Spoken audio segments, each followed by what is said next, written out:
बचाव कार्य होते हुए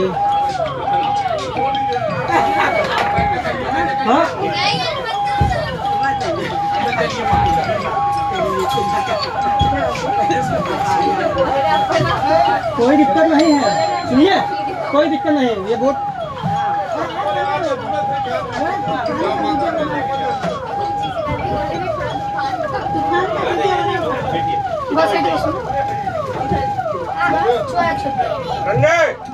नमस्कार, आपण पाहत आहात डहाणू मित्र न्यूज नेटवर्क। मी रिया रुपेश पवार महाळंगेकर आपल्या सगळ्यांचं सहर्ष स्वागत करते। प्रयागराज येथे त्रिवेणी संगमावर वादळ, जलपोलिसांच्या धाडसाने हजारो यात्रेकरूंचे प्राण वाचले। उत्तर प्रदेशातील पवित्र त्रिवेणी संगम येथे स्नानासाठी देशभरातून हजारो यात्रेकरू मोठ्या संख्येने उपस्थित होते। यावेळी अचानक आलेल्या वादळामुळे संगम परिसरात भीतीचं वातावरण निर्माण झालं। जोरदार वारे आणि पाण्याच्या लाटा वाढल्यामुळे अनेक यात्रेकरू अडचणीत सापडले आणि या गंभीर परिस्थितीत उत्तर प्रदेश पोलीस आणि विशेषतः जलपोलिसांनी तत्परता दाखवत बचावकार्य हाती घेतले। प्रयागराज जलपोलीस प्रभारी निरीक्षक रवींद्रनाथ, उपनिरीक्षक मुनीस सिंह, कॉन्स्टेबल संजय यादव, नावचालक विक्रम मौर्य आणि गोताखोर संजय निषाद यांनी अत्यंत धाडसाने आणि समन्वयाने काम करत हजारो यात्रेकरूंना सुरक्षित बाहेर काढले।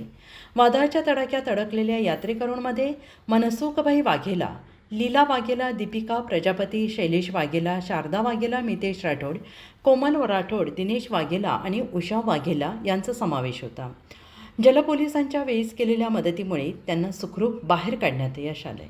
या धाडसी बचाव कार्याबद्दल स्थानिक प्रशासन तसेच नागरिकांकडून जलपोलिसांच्या पथकाचे कौतुक करण्यात येत आहे। त्यांच्या तत्परतेमुळे मोठी दुर्घटना टळली असून अनेक कुटुंबाचे संसार वाचले आहेत। प्रतिनिधी तुलसी मिश्रा।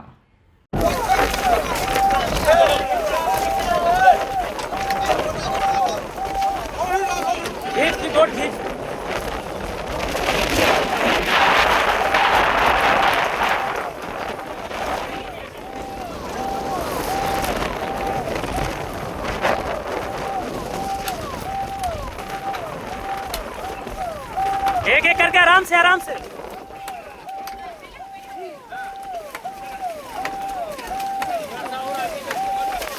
पीछे से बैठा और बोट आगे खींचो, और खींचो, तुम आगे खींचो।